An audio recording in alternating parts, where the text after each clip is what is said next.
오늘 함께 보실 말씀은 신명기 21장의 말씀을 함께 보시겠습니다. 신명기 21장입니다. 우리 신명기 21장 우리 1절에서 23절까지 좀 길지만 우리 한 절씩 다 나누어 읽도록 하겠습니다.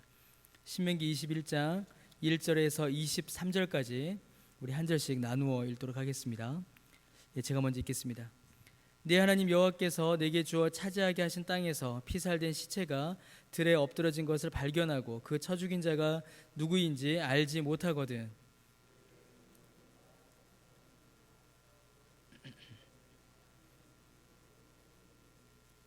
그 피살된 곳에서 제일 가까운 성읍의 장로들이 그 성읍에서 아직 부리지 아니하고 멍에를 매지 아니한 암송아지를 취하여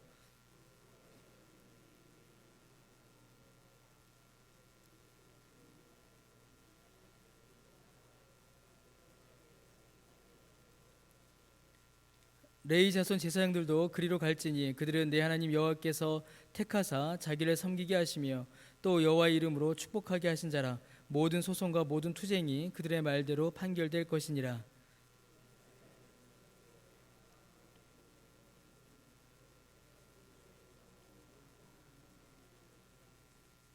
말하기를 우리의 손이 이 피를 흘리지 아니하였고 우리의 눈이 이것을 보지도 못하였나이다.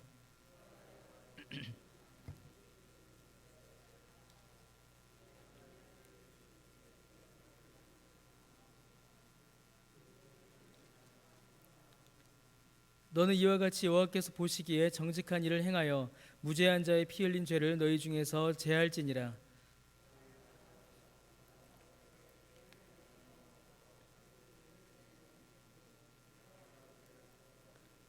네가 만일 그 포로 중의 아리따운 여자를 보고 그에게 연연하여 아내를 삼고자 하거든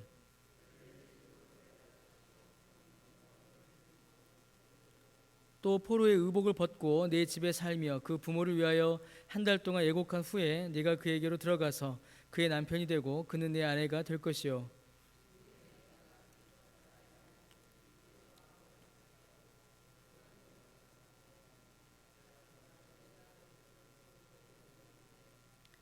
어떤 사람이 두 아내를 두었는데 하나는 사랑을 받고 하나는 미움을 받다가 그 사랑을 받는 자와 미움을 받는 자가 둘 다 아들을 낳았다 하자. 그 미움을 받는 자의 아들이 장자이면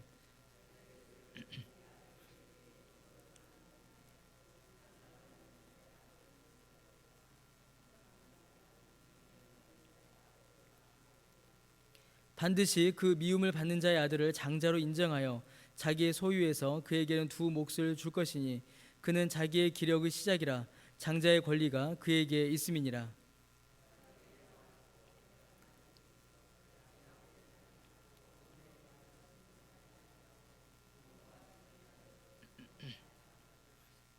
그의 부모가 그를 끌고 성문에 이르러 그 성읍 장로들에게 나아가서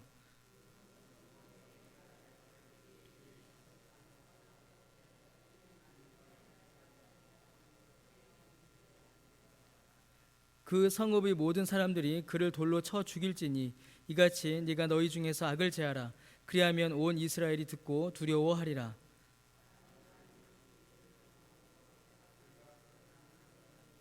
함께 읽습니다. 그 시체를 나무 위에 밤새도록 두지 말고 그날에 장사하여 내 하나님 여호와께서 내게 기업으로 주시는 땅을 더럽히지 말라. 나무에 달린 자는 하나님께 저주를 받았음이니라.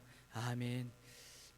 오늘 우리가 함께 읽은 신명기 21장에서는 이스라엘 사회 안에서 실제로 일어났고 또 실제로 일어날 수 있는 다양한 상황들이 이렇게 기록되어 있습니다. 이런 것까지 기록이 되어야 하나, 이런 것까지 하나님이 말씀하시나 라는 그런 생각이 들 정도로 세세한 내용들이 기록되어 있습니다. 여러분, 신명기만이 아니라 성경 곳곳을 살펴보게 되면 이러한 내용들이 많이 있습니다. 단순히 어떤 신앙, 영적 원리만을 제시하는 것으로 그치지 않고 삶의 세세한 부분까지 성경은 우리에게 기록한 것을 우리가 볼 수가 있습니다. 여러분, 왜냐하면 우리의 신앙생활은 말 그대로 생활이며 삶이기 때문입니다. 여러분, 하나님의 관심은, 하나님께서 지켜보시는 우리의 모습은 교회 안에만 제한되어 있지 않습니다. 하나님께서 교회 안에서 일주일 중에 하루, 또 그 하루 중에서도 몇 시간만 하나님이 우리를 보시는 것이 아니라 교회 밖에서 우리의 일상도 하나님의 관심의 영역입니다. 본질적으로는 하나님께서 통치하시고 다스리시는 그 하나님의 통치를 우리가 벗어날 수가 없습니다. 그래서 삶의 전 영역, 생활의 모든 순간순간에 하나님의 말씀이 적용되어야 하고 또 그에 대한 하나님의 말씀들이 이렇게 기록이 되어 있는 것입니다. 그렇다고 해서 정말 세세한 부분까지 전부 다 성경이 우리에게 말하는 것은 또 아닙니다.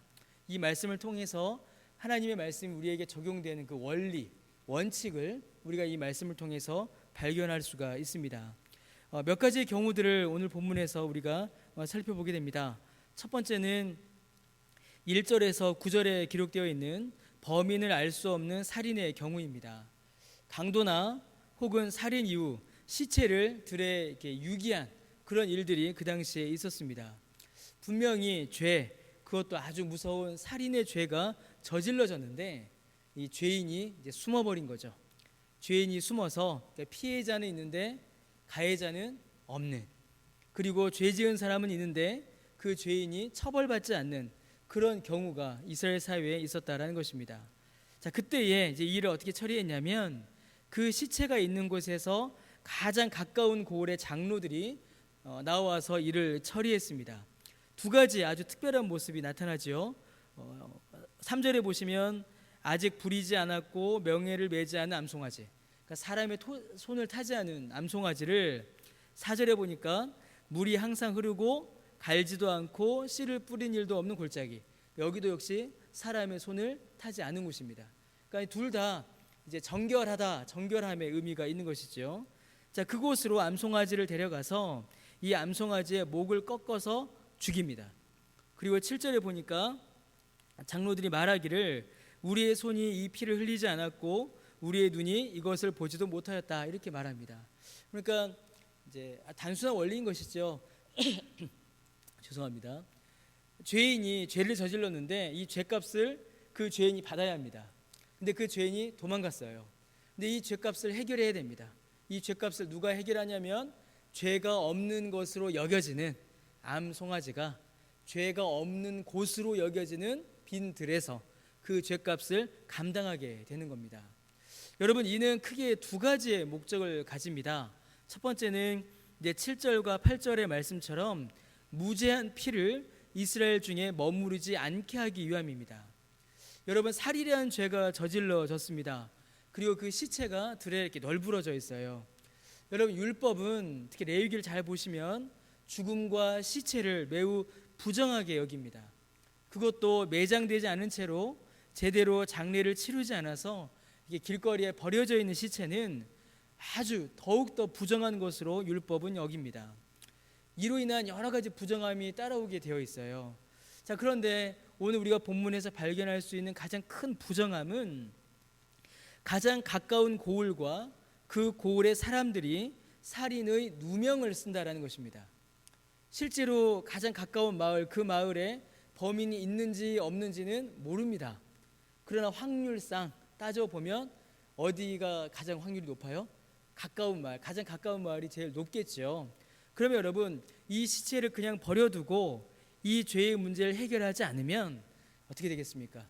이 고을과 이 고을 사람들은 살인죄라는 누명을 쓰게 됩니다. 최소한 의심의 눈초리는 벗지 못하게 되는 것이죠. 그러면 이제 이 고을 사람들은 억울한 일을 당하게 되는 거예요. 자신들이 행하지 않았음에도 불구하고 너무나도 더럽고 부정한 죄가, 그 죄의 책임이 그들에게 이렇게 넘겨오게 되는 겁니다. 하나님께서는 이를 이제 막으시는 것이죠. 억울한 일, 억울한 누명, 억울한 부정함을 사람들이 당하지 않도록 이 죄의 문제를 해결해 주시는 겁니다. 자, 그런데 두 번째로 더 실제적인 목적이 있습니다. 여러분, 하나님께서 죄를 그냥 넘어가실까요? 성경에 보면 죄를 이제 넘어가실 때가 있긴 하죠. 어린 양의 피로써 죄를 넘어가십니다. 그런데 죄 자체를 하나님께서 완전히 사라지게 하진 않으십니다. 죄의 책임을 반드시 물으세요. 그래서 우리의 죄의 책임도 어떻게 됐습니까, 여러분? 죄의 책임이 사라진 게 아니라 우리 죄의 책임을 예수님께서 대신 지신 것이죠. 하나님의 공의는 절대로 무너지지 않습니다. 여러분, 이 암송아지를 죽이는 이것도 같은 목적을 가지고 있습니다. 여러분, 송아지를 잡는 이 모든 과정들은 장로들을 통하여서 고을에 다 퍼지게 됩니다. 그러면 여러분, 이게 어떤 메시지가 될까요? 진짜 범인에게 주는 경고의 메시지가 되는 겁니다. 너 빨리 자수해라. 너 빨리 회개해라. 너 빨리 자수하지 않고 회개하지 않으면 어떻게 된다는 말일까요? 이 송아지처럼 된다. 그 얘기입니다. 여러분, 여기서 송아지가 죽는 모습은요, 성경에 기록되어 있는 일반적인 짐승을 잡는 모습이 아닙니다. 범죄는 어떻게 하죠? 번제는 목을 이렇게 따서 피를 흘린 후에 갈라서 내장을 끄집어내고 기름과 가죽을 분리하고 이런 일들이 있죠. 그런데 여기서는 어떻게 합니까? 송아지를 그냥 목을 죽여요. 그러니까 죽이는 것 그 자체가 목적입니다. 그러니까 이것이 실제 범인에게는 아주 강력한 경고의 메시지가 되는 것이죠. 빨리 죄에서 돌이키고 회개하라는 회개의 촉구가 되는 것입니다. 여러분, 이 두 가지를 모아서 보게 되면 하나님께서 하나님의 자녀들에게 원하시는 것이 무엇인지, 그리고 하나님께서 베푸시는 은혜가 무엇인지 그대로 드러나게 됩니다. 하나님께서는 하나님의 자녀들이 죄를 벗고 정결하게 살 것을 원하십니다. 죄와 사망의 저주 아래 사는 것을 하나님께서는 기뻐하지 않으십니다. 억울한 누명을 써서 억울한 죄의 저주를 받는 것도 하나님께서는 기뻐하지 않으시고, 고의적인 살인을 저질러서 하나님 앞에 범죄한 것도, 그리고 그 죄 가운데 있는 것도 하나님께서는 기뻐하지 않으십니다. 하나님께서는 그 백성이, 그 자녀가 죄를 벗고 저주를 벗고 부정함을 벗고 정결하게 하나님 앞에 나오기를 원하시는 것이죠. 그래서 하나님께서는 이런 일들을 이렇게 베풀고 계신 것입니다. 두 번째로 여러분, 이방 여인을 아내로 삼는 일이 나타납니다. 10절에서 14절에 기록되어 있죠. 이스라엘은 계속 전쟁을 했습니다. 전쟁 중에 이방 여인을 아내로 삼는 일이 있었습니다. 자, 그런데 여러분, 이방 여인을 아내로 삼는 이 일도 그저 사람의 뜻대로 이루어지도록 하나님께서 방치해 두지 않으셨습니다. 왜냐하면 이방 여인을 아내로 맞이하는 이 일 자체가 인간의 욕심을 채우기 위한 일이기 때문에 그렇습니다. 여러분, 11절 말씀 한번 보시겠습니까? 11절 말씀 보니까 내가 만일 그 포로 중의 어떤 여자를 아내로 삼아요? 중요한 표현이 등장하죠. 어떤 여자입니까? 아리따운 여자입니다. 아리따운 여자. 그러니까 뭘 본 거예요? 하나님은 뭘 보시는데, 중심을 보시는데 사람은 뭐만 보는 겁니까? 외모만 보는 거예요. 외모만. 이방인인지 뭔지 뭐 전쟁이 뭐 이런 거 상관 안 하고 예쁘면 그냥 아내로 삼는 겁니다. 철저히 인간의 욕심, 인간의 정욕에 기초한 일이죠. 자, 그러나 여러분, 우리가 구약 성경을 잘 보시면 결혼이 긍정적인 일도 끼쳤지만 부정적인 일도 많이 끼쳤습니다. 결혼을 하게 되면, 특별히 이방 여인을 아내로 맞이하게 되면 그 이방 여인이 가지고 있었던 문화와 종교까지도 흡수하는 일이 되고 맙니다. 그래서 솔로몬이 말년에 아주 어려움을 당하게 되죠. 여러분, 이방인과의 결혼으로 인해서 이스라엘은 큰 영적 어려움을 겪게 됩니다. 자, 그런데 그럼에도 불구하고 이스라엘 남자들이 여인의 아리따움을 보고 그 여인을 아내로 맞이해요. 죽이지도 못하고 살리지도 못하고, 살면은 우상 숭배도 들어오게 되는데 그런 위험에 딱 맞닥뜨리게 되는 겁니다. 이것을 위해서도 하나님께서는 또 안전장치, 그들을 보호하는 장치를 마련해 두십니다. 이스라엘이 영적인 거룩을 유지하는 동시에 이방 여인에게도 이스라엘 안으로 들어와 하나님의 자녀가 될 수 있는 은혜의 장치들을 하나님께서 마련해 주십니다. 자, 이방 여인이 이스라엘 안으로 들어올 수 있습니다. 룻도 들어왔잖아요. 이방 여인이 이스라엘 안으로 들어올 수 있습니다. 그런데 어떻게 들어오냐면, 여러분, 이게 중요한데 그 상태 그대로는 들어올 수 없습니다. 여러분, 이게 매우 중요합니다. 이 과정을 거쳐야 이방 여인이 이스라엘 안으로 들어올 수 있습니다. 자, 12절과 13절에 보니까, 자, 이방 여인을 데려왔어요. 아내로 삼고자 합니다. 근데 바로 아내를 삼지 못해요. 자, 12절에 보니까 뭐라고 되어 있습니까? 집으로 데려가서 뭘 해요? 머리를 밀고 그다음에 뭐 하죠? 손톱을 베고, 이 두 가지 표현이 등장합니다. 여러분, 머리를 민다, 이게 뭘까요? 머리를 민다. 여러분, 여자분들 중에 여자분들에게 있어서 머리는 뭐죠, 여러분? 예, 왜 미장원에 가면 남자 커트는 15,000원이면 끝나는데 여자분들의 헤어는, 남자는 머리털이고 왜 여자는 헤어입니까? 예, 여자분들의 머리는 막 15만 20만 하잖아요. 왜 그렇죠? 여자의 머리는 다 아시지 않습니까? 여자의 아름다움의 절정, 여자의 아름다움을 상징하거든요. 자, 그런데 여기서 보니까 뭐라고 되어 있어요? 여자의 머리를 밀어버려라. 이게 뭡니까? 그러면 여인의 모든 아름다움을 일단 다 제거하라는 겁니다. 제거하라. 그 여인을 꾸미고 있는 아름다움, 그 여인이, 남자가 반했던 그 여인의 예쁜 모습들을 다 없애버리는 거예요. 그러면 이 말은 여러분, 단순히 머리를 밀어라 이게 아니겠죠. 그 여인이, 이방 여인이 지금까지 가지고 있었던, 자신을 아름답게 하였던 이방의 흔적, 이방의 아름다움을 다 지우는 겁니다. 다 지우는 거예요. 자기가 가지고 있었던 미적 가치, 자기가 지금까지 귀하게 여겼던 걸 지금 다 내려놓는 겁니다. 근데 거기서 그치지 않습니다. 거기서 그치지 않고 13절에 보니까 포로의 의복을 벗고 내 집에 살며 뭘 합니까? 그 부모를 위하여 한 달 동안 애국하라, 이렇게 되어 있습니다. 이 그 부모는 누구의 부모냐면 그 여인의 부모를 가리킵니다.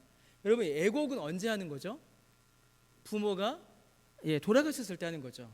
그런데 지금 여기서 애국은 부모의 생사와 상관없이 지금 한 달간 애국하는 겁니다.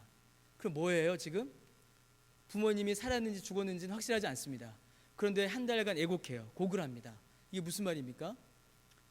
나와 부모 사이의 관계가 지금 끊어졌다는 겁니다. 끊어진 거예요. 그러니까 자기의 출생의 근원, 자기의 육체의 부모와의 관계가 끊어지고 이제 새로운 관계가 시작되는 겁니다. 여러분, 이 한 달 동안 애국하면서 어떤 일이 벌어지냐면, 이 여인은 자기가 지금까지 가지고 있었고 자랑하였고 심지어 사람들이 자기에게 매력을 느꼈던 그 아름다움을 벗게 됩니다. 자기가 지금까지 살아왔던 그 근원, 부모와의 관계도 끊어지게 됩니다. 애국하게 돼요. 이 한 달 동안 이 여인은, 여러분, 매우 중요한 건데, 죽음을 통과하게 됩니다. 죽었다 다시 살아나게 되는 것이죠.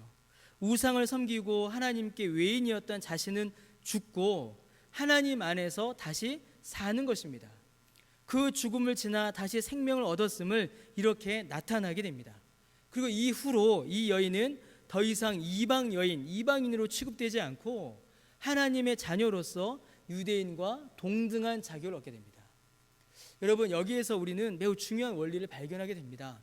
하나님께서는 죄인을 받아주십니다. 하나님께서는 우리를 다 받아주시죠. 그런데 죄를 그대로 가지고 오는 것, 그것을 하나님께서 기뻐하지 않으십니다. 하나님께서 우리를 받아주실 때는 우리가 정결하게 되어 새로운 삶을 살아가게 되기를 하나님께서는 원하십니다. 예전에 내가 자랑하였던 것들, 예전에 내가 즐거워했던 것들, 예전에 내가 즐겼던 것들, 그러나 그것이 하나님께 속한 것이 아니요 이방에 속한 것이고, 하나님 보시기에 거룩한 것이 아니요 그것이 죄라면 그것을 끊고 그것을 버리고 주 앞에 오라라는 것이죠. 여러분, 하나님께서는 그렇게 하나님의 자녀들이 하나님의 뜻 안에서 새로운 삶을 살아가기를 원하십니다. 그래서 여러분, 우리가 받은 구원의 은혜는, 여러분, 오해를 하시면 안 됩니다. 우리의 구원의 은혜, 우리가 받은 구원의 은혜는 은혜 안에서 우리는 자유함을 누리죠. 그런데 이 자유함은, 여러분, 내가 내 마음대로 할 수 있는 자유함이 아닙니다. 그걸 오해하시면 안 돼요. 구원의 은혜는 우리에게 방종을 주는 것이 결코 아닙니다. 내 마음대로, 내가 하고 싶은 대로, 내가 이것도 하고 저것도 했으니까 교회에서도 똑같이 예전에 했던 것들 계속하는 그런 일들, 여러분, 그것은 성경이 우리에게 말하는 자유함이 아닙니다. 구원의 은혜가 우리에게 주는 자유함은 죄로부터의 자유함입니다. 죄를 이기는 것이죠. 죄를 극복하는 것이요, 더 이상 죄의 지배를 받지 않는 것입니다. 하나님의 율법을 지킬 수 있는 자유함이고, 하나님께 예배드릴 수 있는 자유함이고 하나님이 기뻐하시는 일을 할 수 있는 자유함입니다. 예전에 죄에 묶였을 때는 하나님께 예배드리는 일이 여러분 좋습니까? 싫습니까? 어떠셨어요? 예수 믿기 전에 하나님께 예배드리러 가자 이러면 여러분 어떠셨습니까? 싫으셨죠? 최동훈 집사님 딱 싫으셨다고 하시는데 못 본 체 하겠습니다. 이미 다 말해버려서 어떡하죠? 녹화 다 되는데 싫죠. 근데 여러분 그건 자유가 아닙니다. 그거는 죄의 종된 상태입니다. 자유함은 뭐가 자유함입니까? 내가 기쁨으로 즐거이 하나님 앞에 나아가는 것. 여러분 이게 자유함입니다.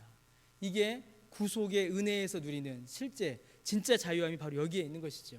여러분 그 자유함에 대해 조금 더 살펴보면은 3장 15절에서 21절에 나오는 아들에 대한 규례들도 여러분 여기에서 같은 원리에서 찾아볼 수 있습니다. 여러분 일부 다처제가 있었습니다. 여러분 일부 다처제가 좋은 걸까요? 나쁜 걸까요? 예?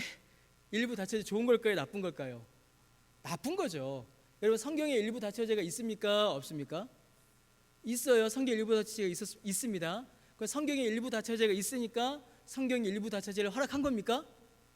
아니죠. 절대 아닙니다. 그 성경을 잘 보셔야 돼요. 어떤 분이 저한테 구약시대엔 일부 다처제가 허용됐던 거 아닙니까? 이렇게 말씀하셨는데 성경은 하나님께서는 한 남자와 한 여자의 결혼만 허락하십니다. 일부 다처제는 그 자체가 인간이 타락한 증거입니다. 인간이 타락해서 하나님이 정하신 원리를 벗어나 버린 거죠. 자, 일부 다처제였어요. 그런데 일부 다처제의 상황에서 오늘 본문에 보니까 아들들이 태어납니다. 누구 아들이 장자가 될 것이냐를 놓고 싸움이 있었다라는 것이죠. 그러면 사람들은 어떻게 할까요? 사람들은 어떤 순서로 장자의 권을 줄까요? 여기 본문대로 보면요, 좋아하는 순서입니다. 좋아하는 순서대로. 그러면 좋아하는 순서대로 장자의 권을 주면 여러분 어떻게 되겠습니까? 나중 태어난 애가 장자 되고 처음 태어난 애가 둘째 되는 일이 벌어지게 되는 거예요. 그러면 여러분 이게 평화롭겠습니까? 아니면 또 싸움이 나겠습니까? 싸움이 나죠. 죄로 인하여서 시작된 일부 다처제가 사람의 뜻에 의하여서 사람이 좋아하는 순서에 의하여서 유지될 때 계속 갈등과 분쟁이 일어나게 되는 겁니다. 그럼 하나님께서 뭐라고 명령하세요? 사람이 좋아하는 순서대로 하지 말고 어떤 순서대로 합니까? 먼저 태어난 순서. 여러분 태어나는 순서는 누가 정하죠? 하나님이 정하시죠. 그럼 이게 무슨 말일까요? 하나님이 정하신 대로 하라는 겁니다. 사람이 원하는 대로 하면 싸움만 나고 갈등만 생기니까 하나님이 정해주신 삶대로 하나님께서 정해주신 순서대로 장자를 정하라라고 말씀하시는 거죠. 여러분 18절에서 21절도 여러분 아주 무서운 말씀이죠. 아주 무섭습니다. 패역한 아들, 순종하지 않는 아들. 그 다음에 또 뭐 있죠? 21절, 20절 보니까 술에 잠긴 자들, 그 방탕함에 빠진 자를 가리키죠. 하나님의 말씀, 부모님의 말씀에 불순종하고 술에 잠기고 자기 쾌락만 쫓아가는 아들은 부모가 어떻게 합니까? 장로들에게 데리고 와서 돌로 쳐 죽입니다. 이게 얼마나 무섭습니까, 여러분? 이게 왜 이렇게 될까요? 그 당시에 이방 문화, 그 당시에 이스라엘을 둘러싼 이방 문화에서는요, 여러분 아들이 어느 정도 나이가 되면 자기 마음대로 살았습니다. 자기 마음대로 살아갈 수 있는 권리가 그 아들에게 주어졌습니다. 그래서 성인이 되는 것을 그렇게 강조했던 거죠. 여러분 가정사입니다. 15절에서 21절까지는 가정사예요. 그렇죠? 한 가정이 결혼하고 애를 낳고 아들을 키우는 가정사입니다. 그런데 그 가정사 역시도 사람이 자기 마음대로 자기 뜻대로 할 때에는 갈등과 분열과 미움과 그 안에서의 아주 고통스러운 일들만 일어나게 됩니다. 그런데 하나님께서는 사람의 뜻대로 하지 말고 어떻게 하라고요? 하나님의 뜻대로 하라라고 말씀하십니다. 왜냐하면 여러분 하나님의 뜻 안에 참된 평화와 만족과 기쁨이 있기 때문입니다. 여러분 세상 사람들은 하나님의 뜻에 순종하는 것을 우리가 굴복하는 것이요 우리의 가치가 낮아지는 것이다 라고 생각합니다. 그러나 사람이 사람의 뜻대로 살아갈 때에, 사람이 자기 욕망대로 살아갈 때에 사람은 그 안에서 평화와 만족을 누리는 것이 아니라 오히려 고통과 괴로움과 슬픔과 죄와 악을 경험하게 됩니다. 사람을 더 망치게 되는 것이지요. 그래서 여러분, 우리에게 있어서 참된 복은 하나님 안에서 사는 겁니다. 하나님께서 어떤 복을 주셨습니까? 여러분 21절 쭉 봤잖아요. 우리가 당할 수 있는 억울한 그 누명도 벗겨주셨고, 죄의 저주도 우리에게서 풀어주셨고, 죄로부터 이기게 하셨고, 하나님의 말씀 안에 거하게 하시고, 가정이 평안하게 하시고, 자녀를 양육하게 하시고, 그 안에서 하나님이 주시는 복을 누리게 하셨습니다. 그러면 여러분, 하나님 안에 있는 게 좋은 걸까요? 하나님 밖에 있는 게 좋은 걸까요? 하나님 안에 있는 게, 하나님 안에 있는 것이 정말 참된 복인 것입니다. 여러분, 이 모든 일들은 22절과 23절에서 마무리됩니다. 여러분, 우리는 어떤 본성이 있냐면 하나님을 멀리하고 내 마음대로 살고자 하는 본성이 있습니다. 그래서 죄를 지으면 이 21장 초반부에 나타난 것처럼 죄를 지으면 도망가고 숨고 숨기고 다른 사람들에게 덮어 씌우려는 그런 욕심이, 그런 마음이 우리에게 있습니다. 그런 죄가 우리에게 있죠.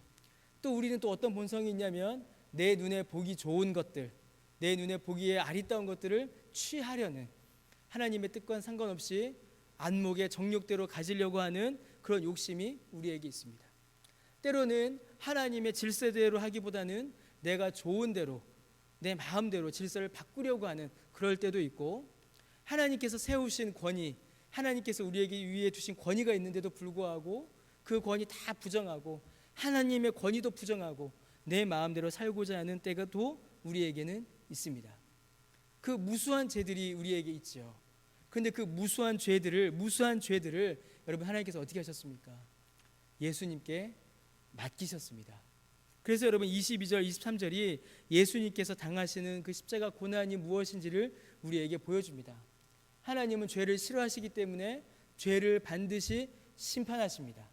그러나 동시에 죄가 하나님의 백성들을 지배하도록 그 죄의 세력을 그냥 두지 않으십니다. 그래서 죄에 대해서 심판하시고, 심판 이후에 나무에 매달린 그 시체를 내려서 장사하게 하시는 것이죠. 죄의 영향력이 더 이상 미치지 못하도록 하나님께서 끊어버리시는 겁니다. 죄와 사망의 영향력에서 우리를 건지사 생명으로 인도하시는 하나님의 은혜가 이 본문에서 우리는 발견할 수 있게 되는 것입니다. 그리고 그 은혜는 십자가에 달리신 예수 그리스도를 통하여서 완성되었고, 또 우리가 그 은혜 가운데 거하고 있는 것입니다. 그 은혜를 꼭 기억하시고, 또 그 말씀의 은혜를 붙드시고, 또 하나님이 기뻐하시는 거룩한 삶으로 나아가시는 저와 여러분 되시기를 주님의 이름으로 축원합니다. 함께 기도드리겠습니다. 주님, 은혜를 감사드립니다. 이 저녁에도 우리를 불러 모으사 또 주의 말씀을 듣고 주 앞에 나와 함께 기도하게 하시니 그 은혜를 감사드립니다. 주님, 우리의 매일매일의 삶 가운데서, 우리 일상 가운데서 하나님께 순종하기보다는 불순종하고 내 욕심을 쫓아갈 때가 너무나도 많이 있습니다.